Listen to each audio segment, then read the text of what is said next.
अध्याय 29 घुड़सवार सेना को पलटें। झू यान ने अपनी उंगली पर अंगूठी का पता लगाते हुए सोचा। उन्होंने कहा, भाई वांग, स्काई फॉर्चून सिटी आपका डोमेन है। आपके पास किस तरह के कनेक्शन नहीं है? स्वाभाविक रूप से आप उन श्रेष्ठ व्यक्तियों के साथ जुड़ते हैं जो चौथे चरण या यहां तक कि चौथे चरण के शिखर पर हैं। झू यान को संदेह था कि लिन मिंग के पास एक ठोस आधार था और वह जितना दिखता था उससे कहीं अधिक मजबूत था। तीसरे चरण के चरम पर किसी विशेषज्ञ के साथ आसान तरीके से व्यवहार करना असंभव होगा। सबसे अच्छा होगा कि सीधे ऊपर कूदें और चौथे चरण में उसे विदा करने के लिए किसी की तलाश करें। वांग यीगाओ ने कहा, मैं चौथे चरण के कई मास्टर्स को जानता हूं, लेकिन वे मेरे पिता या भाई के रक्षक हैं। पिछले मामले के चलते मेरे पिता ने पहले ही फरमान जारी कर दिया था। अब मेरी कोई नहीं सुनता। शारीरिक परिवर्तन के चौथे चरण में लोग आमतौर पर कोई ताजा वसंत फूल नहीं थे। इस प्रकार के व्यक्ति आमतौर पर 30 वर्ष से अधिक उम्र के होते थे और अक्सर उच्च पद पर आसीन होते थे, या कुछ शक्तिशाली व्यक्ति निजी रक्षक होते थे। वांग यीगाओ की क्षमता के अनुसार उनसे 15 वर्षीय लड़के से निपटने के लिए कहना संभव नहीं था। झू यान ने इस बारे में सोचा और वांग यीगाओ से कहा, यह 7 प्रोफाउंड मार्शल हाउस निरीक्षण, क्या इसकी निगरानी करने वाला झाओ मिंगशान नहीं है? ऐसा लगता है कि उसे हाल ही में आपके पिता से पदोन्नति मिली है। वांग यीगाओ आश्चर्यचकित थे, लेकिन उन्होंने सिर हिलाया और कहा, ऐसी बात है, भाई झाओ आमतौर पर मेरे लिए बहुत अच्छे हैं। झू यान ने दूसरों से सुना था कि झाओ मिंगशान स्काई फॉर्चून सिटी के पुलिस बल के कप्तान थे। सिटी पुलिस बल और सिटी प्रोटेक्शन आर्मी एक प्रणाली के 2 भाग थे। सिटी पुलिस बल सार्वजनिक सुरक्षा के लिए जिम्मेदार था, जैसे चोरों को पकड़ना और कानून व्यवस्था बनाए रखना, और सिटी प्रोटेक्शन आर्मी सम्राट की सत्तारूढ़ शक्ति को बनाए रखने और विद्रोह को दबाने के लिए जिम्मेदार थी। आह, मुझे पता है, मेरे पास तुम्हारे लिए एक अपंग लिन मिंग बनाने का विचार है। झू यान ने गाड़ी के पर्दे से झांका और एक जहरीले सांप की तरह लिन मिंग को घूरने लगा क्योंकि उसका चेहरा काला पड़ने लगा था। 7 प्रोफाउंड मार्शल हाउस के निरीक्षणों को 3 भागों में विभाजित किया गया था: स्ट्रेंथ ट्रायल, ड्रीम ट्रायल और एक्सक्लूसिव पैगोडा। आज सुबह पहला परीक्षण स्ट्रेंथ ट्रायल था। शक्ति प्रशिक्षण शारीरिक परिवर्तन का पहला चरण था। यह मार्शल आर्ट की नींव भी थी। यदि शक्ति प्रशिक्षण ठोस नहीं होता, तो मांस प्रशिक्षण, विसरा प्रशिक्षण, मांसपेशियों में बदलाव और हड्डी फोजिंग के बाद के चरण सभी बेकार हो जाते। इसलिए मार्शल कलाकारों के लिए ताकत बहुत महत्वपूर्ण थी। शक्ति का मापन भी अपेक्षाकृत सरल था। जब तक ट्रायल अच्छे से होता, तब तक बड़ी संख्या में आवेदकों को बाहर किया जा सकता था। इस वजह से पिछले कई वर्षों से 7 प्रोफाउंड मार्शल हाउस ने ताकत के निरीक्षण को पहली परीक्षा के रूप में रखा था। परीक्षण एक आदमी की ऊंचाई की एक विशेष पत्थर की संरचना थी। शीर्ष पर प्रकाश की एक किरण थी जो सच्चे सार से बनी थी। जब तक कोई पत्थर पर मुक्का मारता था, किरण एक प्रकाश संचारित करती थी जो व्यक्ति की ताकत का संकेत देती थी। प्रकाश की 1 इंच ऊंची किरण 100 जिन से थोड़ी कम होगी। यदि कोई 1 फुट ऊंचे प्रकाश की किरण का प्रबंधन करता है, तो यह 1000 जिन होगा और वह योग्य होगा। इससे नीचे कुछ भी तत्काल उन्मूलन था। लेकिन स्ट्रेंथ ट्रेनिंग के पहले चरण में बॉडी ट्रांसफॉर्मेशन का शिखर आमतौर पर 9 पत्थरों के आसपास था। यह लोहे की लकड़ी को तोड़ने के लिए पर्याप्त था, लेकिन आमतौर पर पहले चरण में मार्शल कलाकारों के पास लगभग 900 जिन ताकत होती थी, इसलिए उन्हें पहला परीक्षण पास करने में कठिनाई होती थी। लिन मिंग ने पहले चरण की शुरुआत में ही 1000 जिन ताकत को पार कर लिया था। वर्तमान में वह 2600 जिन से कुछ अधिक ताकतवर था। यह अराजक गुणों का मुकाबला मेरिडियन की अत्यधिक प्रतिष्ठा के कारण था।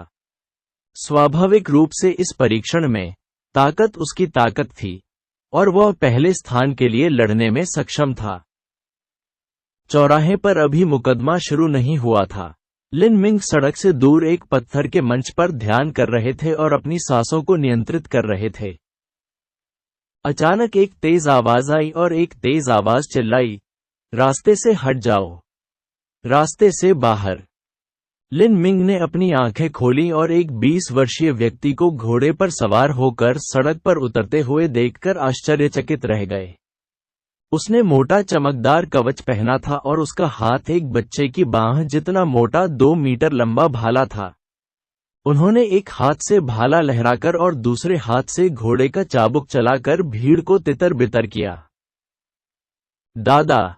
हवा में खुरों की थाप की आवाज तेज थी और भीड़ भरी मुख्य सड़क पर मौजूद लोग तितर बितर हो गए। लिन मिंग ने भौहें चढ़ा दी। आज 7 प्रोफाउंड मार्शल हाउस की प्रवेश परीक्षा की तारीख थी। स्काई फॉर्चून सिटी व्यवस्था बनाए रखने के लिए यहां सिटी पुलिस बल भेजेगी। उन्होंने किसी को बेतहाशा भीड़ में घुसने की इजाजत कैसे दी? लिन मिंग ने जल्द ही नोट किया कि यद्यपि यह व्यक्ति अपने भाले को इधर उधर लहराते हुए आक्रामक था, लेकिन वास्तव में वह किसी से नहीं टकराया। ऐसा लग रहा था जैसे इस आदमी की मार्शल आर्ट अच्छी थी और वह घुड़सवारी में भी कुशल था। लिन मिंग मूल रूप से सड़क के किनारे बैठे थे और उठे नहीं, लेकिन इसी समय उसने देखा कि वे लोग बुरी तरह से मुस्कुरा रहे थे और उसने अपनी लगाम झटक दी और मुड़कर लिन मिंग की ओर सरपट दौड़ने लगा। लिन मिंग की अभिव्यक्ति डूब गई। उसे एहसास हुआ कि यह आदमी उसके लिए आ रहा था। घोड़ा तेजी से उसकी ओर आ रहा था। उस आदमी ने न केवल कवच पहना हुआ था, बल्कि उसके हाथ में मोटा और लंबा भाला भी कम से कम 100 जिन का था। घोड़ों की तेज गति के अलावा वह भाला दीवार को भी भेदने में सक्षम होगा। जब वह 10 मीटर से भी कम दूरी पर था, तो उस आदमी के हाथ में मौजूद भाला हल्की पीली रोशनी के साथ चमकने लगा। मार्शल कौशल। वे वास्तव में मेरे बारे में बहुत सोचते हैं। वास्तव में एक मार्शल कौशल का उपयोग करने के लिए, लिन मिंग ने सोचा और उसकी आंखें बर्फ जैसी ठंडी हो गईं। उसने अपना दाहिना भाग थोड़ा सा खोला और जैसे ट्रू प्राइमल कैओस फॉर्मूला तेजी से उसमें घूम गया। लिन मिंग की धारणा तुरंत अधिकतम सीमा तक पहुंच गई। उसकी आंखों में भाले की गति धीमी हो गई थी और शोरगुल वाली खुर की धड़कन गायब हो गई थी। जब वह आदमी 3 मीटर के भीतर था, लिन मिंग बैठने की स्थिति से उछला और वह अप्रत्याशित रूप से उस आदमी की ओर बढ़ा। लिन मिंग ने चकमा देने का प्रयास नहीं किया था, लेकिन दोनों हाथ बढ़ाकर भाला पकड़ लिया था। 100 जिन लांस, एक घोड़े की नाल, यह एक पेड़ को भी तोड़ सकता है। और इस लड़के ने वास्तव में इसे पकड़ने के लिए अपने हाथों का इस्तेमाल किया। हाथ में भाला लेकर लिन मिंग ने अपने हाथों और पैरों में सच्चा सार प्रसारित किया। उसका दाहिना पैर एक कदम पीछे हट गया और पत्थर के मंच पर टिक गया, और दोनों हाथों से खींचने पर 2600 से अधिक जिन ताकतें तुरंत फूट पड़ीं। ऊपर! लिन मिंग ने पुकारा, और भाला पकड़े हुए हाथ अचानक ऊपर उठ गए। उस आदमी को केवल ताकत का एक संक्षिप्त एहसास महसूस हुआ जब उसे सीधे उसके भाले से उठा लिया गया और एक चिथड़े की गुड़िया की तरह फेंक दिया गया। उस आदमी को चक्कर आ रहा था और उसकी आंखों में सीटी जैसी आवाज आ रही थी क्योंकि उसकी दृष्टि हवा में घूमने के कारण धुंधली हो गई थी। अगले ही पल उसने दुर्भावनापूर्ण दर्द के साथ पीछे से सीधे जमीन पर प्रहार किया। ऐसा लग रहा था कि जैसे ही वह एक पेड़ से टकराया और मुंह से खून उगल दिया, उसके अंग अपने अपने स्थान पर नहीं रह गए थे। लिन मिंग ने अपने हाथ में मौजूद 100 जिन लांस को एक तरफ फेंक दिया और वापस बैठ गए। इस आदमी के पास केवल शारीरिक परिवर्तन के दूसरे चरण की ताकत थी। हालांकि उन्हें घोड़े का भी समर्थन प्राप्त था, लेकिन लिन मिंग द्वारा अभ्यास किए गए अराजक गुणों का मुकाबला मेरिडियन की तुलना में यह पर्याप्त नहीं था। जो भीड़ ये देख रही थी वह अवाक रह गई। ये कवचधारी व्यक्ति पूरी गति से उस पर दौड़ा था, लेकिन फिर भी लिन मिंग ने उसे उठाकर एक तरफ फेंक दिया था। ये युवक तो मानव रूप में एक विभत्स राक्षस था। झू यान अपनी गाड़ी पर दूर से ये दृश्य देख रहा था। उसका चेहरा और अधिक उदास हो गया। वांग येगाओ यह बेकार चावल की बाटी। यहाँ तक कि जिस व्यक्ति को वह जानता था वह एक चलते फिरते आलू से ज्यादा कुछ नहीं था। उसके पास उसे सहारा देने वाले घोड़े की ताकत भी थी, फिर भी वह अपने ही घोड़े की तरह था जिसे फेंक दिया गया था। हालांकि उन्हें भी इस नतीजे की उम्मीद थी। उसने यह नहीं सोचा था कि लिन मिंग का जवाबी हमला इतना अप्रत्याशित रूप से भयंकर होगा। तभी शोरगुल वाले कदमों की भीड़ को आते हुए सुना जा सकता है।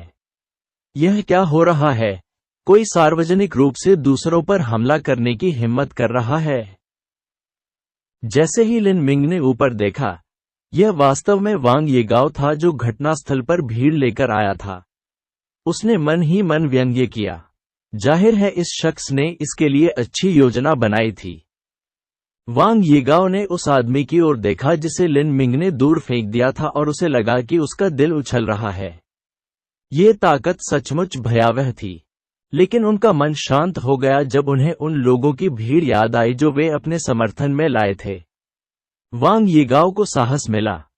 उसने अपने दांत भींच लिए और लिन मिंग की ओर क्रूरता से देखा। लिन मिंग, तुम कमीने हो। बार बार तुम मेरे आदमियों से लड़ते हो। मैं पहले से ही आपके साथ इन छोटी छोटी बातों पर बहस नहीं करने वाला था, लेकिन इस बार आप बहुत आगे बढ़ गए हैं। जाना, उसे मेरे पास लाओ, उसे ले लो, उसे मार डालो और मैं जिम्मेदारी लूंगा। वांग येगाओ ने वीरतापूर्वक अपना हाथ लहराया, लेकिन अप्रत्याशित रूप से उसके कोड वर्ड बताने के बाद भी कोई नहीं हिला। उसे मार डालो और तुम जिम्मेदार होगे। क्या घटिया मजाक है। अगर उसने हमें मार डाला तो क्या आप भी जिम्मेदार होंगे? भीड़ में अधिकांश लोग केवल शारीरिक परिवर्तन के पहले चरण में थे और उनमें से कुछ दूसरे चरण में थे। हालांकि उन्हें समान स्तर पर किसी से कमजोर माना जा सकता है। उन सभी ने लिन मिंग की घोड़े पर सवार व्यक्ति को फेंकने की भयावह छवि देखी थी और यह उनके दिमाग में अंकित हो गई थी। क्या उसे नीचे गिराने की कोशिश करना सिर्फ मौत को दावत देना नहीं था? लिन मिंग ने मुस्कुराते हुए कहा, 3 महीने के बाद भी आपके लैब डॉग मिनियन के समूह में सुधार कैसे नहीं हुआ?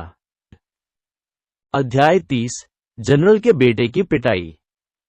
जैसे ही लिन मिंग ने 3 महीनों का उल्लेख किया, वांग येगाओ ने आग लगा दी। यह उनके जीवन में अब तक का सबसे बड़ा अपमान था। आप किसका इंतजार कर रहे हैं?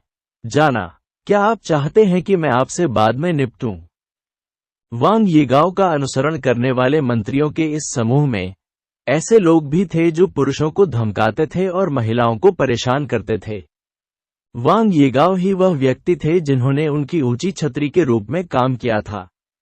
यदि वांग येगाओ ने उन पर लगाम लगाने का फैसला किया, तो न केवल उनकी रक्षा नहीं की जाएगी, बल्कि ऐसे अन्य लोग भी होंगे जो बदला लेंगे और उनके सभी आपराधिक रिकॉर्ड तोड़ देंगे। स्काई फॉर्चून सिटी में उनके लिए कोई जगह नहीं बचेगी। ये सोचकर लोगों के समूह ने खुद को संभाला और गोली खाने का फैसला किया। उन्होंने उस पर हमला करने की हिम्मत नहीं की और इसके बजाय हमला करने के लिए आगे बढ़े। लिन मिंग की आंखें ठंडी थीं। उसने अपने दाहिने पैर का इस्तेमाल किया और भाला उठा लिया। अपने हाथ से उसे मजबूती से पकड़कर उसने उसे भागते हुए गुंडों के समूह की ओर लहराया। हर बार जब वह उसे उनकी ओर घुमाता तो ऐसा लगता मानो वह मुर्गियों को झाड़ रहा हो। प्रत्येक लहर के साथ 5 से 6 लोग हवा में उड़ गए। दुख और दर्द की कराहें हवा में गूंजने लगीं। ये कमजोर लोग सचमुच दयनीय थे। जैसे ही वे जमीन पर गिरे, वे कराहने लगे। ये देखकर लिन मिंग के पास कुछ भी कहने के लिए शब्द नहीं थे। उसने बस उन्हें हल्के से झाड़ा, अपनी 1/4 ताकत का भी इस्तेमाल नहीं किया। इससे इतना नुकसान नहीं होना चाहिए था। हालांकि ये छोटे बेवकूफ सिर्फ चावल की बोरियां थी और अभिनय कर रहे थे। जब लिन मिंग ने हर बार 7 या 8 लोगों को कुचल दिया, इससे वहां मौजूद लोगों को झटका लगा और वे उसके चारों ओर भीड़ लगाने लगे। एक झटके में केवल वांग येगाओ ही बचा था, जो घबराकर पीछे की ओर फिसलने लगा था। लिन मिंग को अपनी ओर आते देखकर उसका बाहरी रूप भयंकर था, लेकिन वह बेहोश होने के करीब था। उन्होंने कहा, लिन मिंग आप क्या चाहते हैं? मैं तुम्हें चेतावनी देता हूं कि बहुत जल्दबाजी न करें, अन्यथा आपकी मृत्यु बहुत बदसूरत होगी। लिन मिंग ने उसे ऐसे देखा जैसे वह कोई कीड़ा हो और ठंडे स्वर में कहा, यहां तक कि सड़े हुए पत्तों में भी स्पष्ट नसें होती हैं। मार्शल आर्ट का अभ्यास करने वाले व्यक्ति के रूप में आप एक काय की तरह अपनी रीढ़ कैसे खो सकते हैं? तुम मुझे बार बार परेशान करते हो। मैं पहले ही तुम्हें 2 बार परेशान कर चुका हूं। यदि मैं दोबारा आपके साथ खड़ा हुआ, तो फिर मैंने मार्शल आर्ट का अभ्यास किस कारण से किया? जैसे ही लिन मिंग ने यह कहा, वह तुरंत वांग यीगाओ के सामने पहुंच गए। वांग यीगाओ के हंस के बाल बढ़ गए और उसकी पैंट लगभग खराब हो गई। उसके मन में एक विचार था, ये लिन मिंग, क्या वह पागल था? उसने मुझे मारने की हिम्मत की। तुम्हारी हिम्मत मेरे पिता है। जब लिन मिंग ने उसके पेट पर मुक्का मारा तो वांग यीगाओ दयनीय रूप से चिल्लाया। लिन मिंग की मुट्ठी में एक छिपी हुई ऊर्जा थी। हालांकि उन्होंने रेशम की तरह प्रवाह हासिल नहीं किया था, लेकिन उन्होंने एक कठिन और सौम्य गति हासिल करने के लिए एक कदम बढ़ाया। मुट्ठी की ऊर्जा वांग यीगाओ के अंगों में प्रवेश कर गई और उसने खांसते हुए मुंह से खून निकाला। लिन मिंग ने अपने दूसरे हाथ का इस्तेमाल किया, उस पर निशाना साधा और वांग यीगाओ के दाहिने गाल पर पा ध्वनि के साथ थप्पड़ मारा। वांग यीगाओ घूमते हुए लट्टू की तरह घूमा और सितारों को देखते हुए जमीन पर गिर पड़ा। लिन मिंग की हथेली से उसके होंठ का एक हिस्सा फट गया था और एक दांत बाहर गिर गया था। आप वांग यीगाओ ने अपना मुंह ढक लिया। उसने अपने खून से सने हाथों को देखा और उसकी आंखें गुस्से से लाल हो गईं। वह बचपन से ही जनरल के कार्यालय में बड़ा हुआ था और किसी ने भी उसे मारने की हिम्मत नहीं की थी। उसने लिन मिंग की ओर अपनी खून से सनी कांपती उंगली बढ़ाई। मैं तुम्हें मार डालूंगा। मुझे मार डालो। शायद आपको यह अवसर नहीं मिलेगा। लिन मिंग आगे बढ़े। उनके हाथ में भाला था। उसके अंदर से एक जानलेवा इरादा बहने लगा। इस हत्या के इरादे को महसूस करते हुए और ये देखते हुए कि उसकी गर्दन भाले से आधे फुट से भी कम दूरी पर थी, वांग यीगाओ का उच्च आत्मविश्वास और गुस्सा पूरी तरह से टूट गया।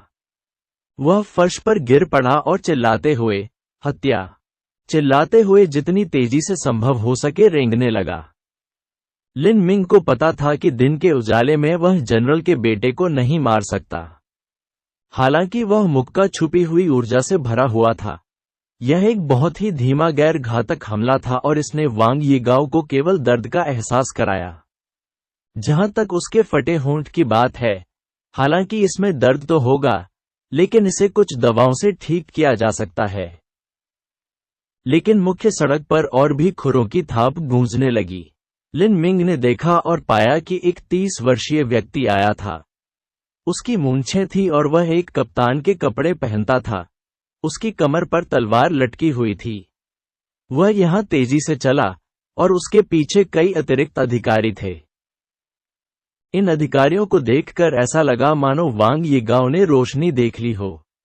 वह जोर से चिल्लाया, मुझे बचाओ, वह मुझे मारना चाहता है। फिर वह उनकी ओर लपका। लिन मिंग ने इन अधिकारियों को देखा और वह भौंचक्का रह गया। उसे अचानक वांग यीगाओ के कार्यों का उद्देश्य समझ में आ गया। उसका लक्ष्य कुछ परेशानी पैदा करना था। सच तो यह था कि उसने यह उम्मीद नहीं की थी कि घोड़े पर सवार व्यक्ति या यहां तक कि उसके गुर्गे भी उसे चोट पहुंचाने के लिए कुछ कर सकते हैं, लेकिन वह कुछ परेशानी पैदा करना चाहता था ताकि 7 प्रोफाउंड मार्शल हाउस प्रवेश परीक्षा का प्रबंधन करने वाली सरकार आए और उसे गिरफ्तार कर ले। खुद एक बार गिरफ्तार होने के बाद वह प्रवेश परीक्षा से चूक जाएंगे। उसे सजा भी हो सकती है और जेल भी हो सकती है। यहां क्या हो रहा है? कप्तान झाओ मिंगशान ने कहा। वह 35 वर्ष के थे और शारीरिक परिवर्तन के चौथे चरण में थे और उन्होंने स्काई फॉर्चून सिटी पुलिस बल के कप्तान का पद भी संभाला था। झाओ मिंगशान ने उन लोगों से पूछा जो दयनीय कीड़ों की तरह जमीन पर रेंग रहे थे। जो लोग घायल हो गए थे वे उसकी ओर रेंगने लगे जैसे कि वे फिर से सक्रिय हो गए हों। ये कुछ ऐसा था जिसका अनुमान लिन मिंग ने पहले ही लगा लिया था। उन्होंने एक ही बार में लिन मिंग की ओर इशारा करना शुरू कर दिया। उसने हमें पीटा। वह हमारे युवा मालिक को मारने की साजिश रच रहा था। महाराज, कृपया हमारे शरीर की चोटों को देखें। वह आदमी एक लांस से लड़ रहा था। सौभाग्य से मेरी प्रतिक्रिया तुरंत हो गई और केवल एक हड्डी फ्रैक्चर हुई। एक आदमी ने अपनी कमीज ऊपर उठाई। सीने पर एक बड़ी सी नीली रेखा दिख रही थी। अभी लिन मिंग के हाथ में भी भाला था। ये कहा जा सकता है कि सबूत निर्णायक थे। बड़े भाई झाओ, आपको मेरे लिए निर्णय लेना होगा। जैसे ही वांग येगाओ ने अपना मुंह खोला, खून निकलने लगा। यह व्यक्ति बहुत ही दयनीय था। उसका रूप बिल्कुल भी गरिमापूर्ण नहीं था। झाओ मिंगशान ने तुरंत वांग येगाओ को दवा सौंप दी। कप्तान के रूप में झाओ मिंगशान हमेशा अपने साथ दवा रखते थे। स्वाभाविक रूप से यह कोई ऐसी चीज नहीं थी जिसका मूल्य कम हो। यहां तक कि जब वह चिल्ला रहा था और सिसक रहा था, वांग येगाओ ने उसके मुंह पर दवा पोंछ दी। दवा प्रभावी थी और वांग येगाओ का दर्द थोड़ा कम हो गया। बड़े भाई झाओ, आपको मेरे लिए न्याय अवश्य मिलना चाहिए। वांग येगाओ ने लिन मिंग को घृणा की दृष्टि से देखा। उसने नहीं सोचा था कि लिन मिंग उसे मार डालेगा। उसने निश्चय कर लिया कि वह उसे मार डालेगा। उसे जेल की कोठरी में डालने की जरूरत होगी और फिर वह उससे निपटने का कोई रास्ता खोज लेगा। उसे मार डालो, उसे पंगु बना दो, बचने का कोई रास्ता नहीं होगा। नहीं, उसे मारना बहुत आसान था। उसे कष्ट में पड़े रहने देना ही सर्वोत्तम था। इस तरह का मामला कुछ ऐसा नहीं था जिसकी वांग येगाओ के पिता को परवाह थी। वह शर्त हार गया था और पहले चरण में एक युवा लड़के से हार गया था और केवल उसका नाम उलट गया था। वांग जुनजू निश्चित रूप से इस बात से क्रोधित थे और इस बदमाशी ने कई नागरिकों को भी पंगु बना दिया। जब तक कि वह अपने परिवार का अपमान नहीं करता, तब तक वांग जुनजू ध्यान नहीं देता। ये सोचना जरूरी नहीं था कि वह इस मामले पर कोई प्रतिक्रिया दे सकते हैं। ये सोचकर वांग येगाओ को लगा कि आखिरकार उसके दिल को राहत मिली है। हालांकि उसे मारा गया था, दर्द अस्थायी था। सबसे महत्वपूर्ण बात यह थी कि वह अपने सीने में भरा गुस्सा निकाल दे। यह वैसा ही था जैसा भाई झू ने योजना बनाई थी। जब तक वे घटना की सच्चाई लिख सकते थे, तब तक वे दूसरों पर अत्याचार करने के लिए सत्ता के हाथ का इस्तेमाल कर सकते थे। झाओ मिंगशान मूर्ख नहीं थे। वह कई वर्षों तक पुलिस बल में रहे थे। उसे कप्तान इसलिए बनाया गया था क्योंकि वह होशियार था और अपने पैरों पर तेज था। उन्होंने केवल घटनास्थल को देखा और अधिकांश स्थिति का सटीक अनुमान लगाया। इस युवा लड़के ने जनरल के घर को नाराज कर दिया था। हालांकि उसने उसे केवल कठिन समय दिया होगा। इस युवा लड़के ने जनरल के घर के किसी व्यक्ति को इस हद तक घायल कर दिया था। उसने अनुमान लगाया कि उसका जीवन समाप्त हो गया है। एक कप्तान के रूप में उन्हें स्काई फॉर्चून सिटी के प्रमुख खिलाड़ियों के प्रभाव से अवगत होना था। सरकार में झाओ मिंगशान की स्थिति उच्च नहीं थी। वह बिल्कुल भी इन शक्तियों को उत्तेजित नहीं कर सका। इसलिए इस तरह झाओ मिंगशान ने दरारों में जीवित रहना सीख लिया था। इस तरह का मामला उनके हाथ में था कि कौन गलत था और कौन सही। उन्होंने तथ्यों को नहीं बल्कि उनकी पृष्ठभूमि को देखा। वांग येगाओ के पिता, जो सशस्त्र बलों के एक जनरल थे, ने न केवल उन्हें पदोन्नत किया, बल्कि अगर उन्होंने ऐसा नहीं भी किया तो भी उन्हें जनरल वांग के बड़े नाम को देखना होगा। वांग येगाओ का मुख्य घर में कुछ भी महत्व नहीं हो सकता है, और यदि वह अंदर होता तो उसे अनुशासित किया जा सकता था, लेकिन वह अब बाहर था और इसलिए चेहरे की चिंताएं थीं। यदि झाओ मिंगशान ने सही आदेश दिया, तो यह सुझाव देगा कि वह जनरल वांग के लोगों में से एक नहीं था। अपने हृदय में वह इन बातों को समझता था, इसलिए वह अपने निर्णय पर दृढ़ था।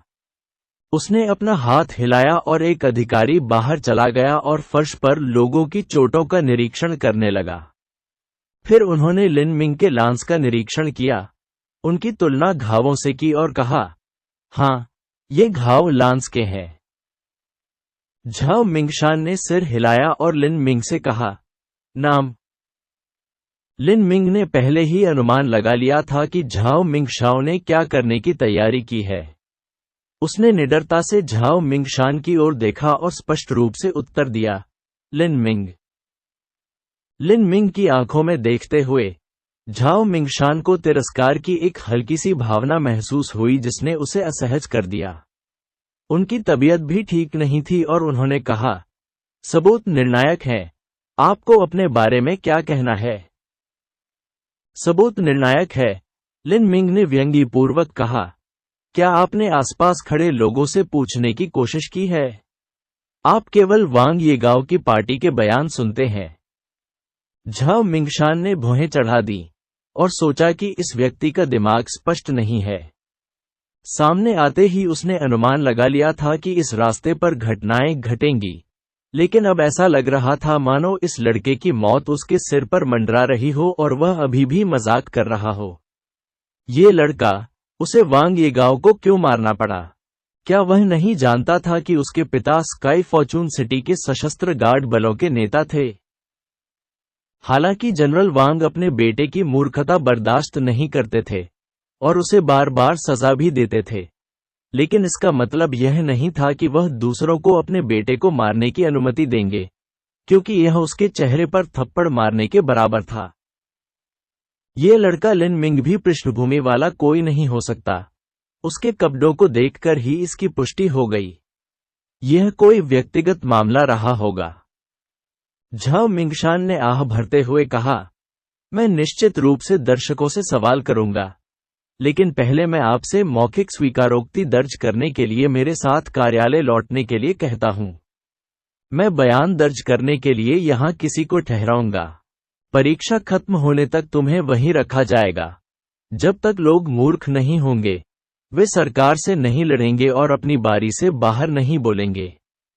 यदि कोई बड़ा मोह रखने का निर्णय लेता है, तो उसका परिणाम सुखद नहीं होगा। चल दर। जैसे ही झाओ मिंगशान ने अपना हाथ हिलाया, दो अधिकारी अपने हाथों में रस्सी बांधते हुए ऊपर आए। वांग येगाओ ने अपने चेहरे पर एक पैशाचिक मुस्कान प्रकट की। मुझसे लड़ो, हा, देखते हैं अब तुम कैसे मरते हो।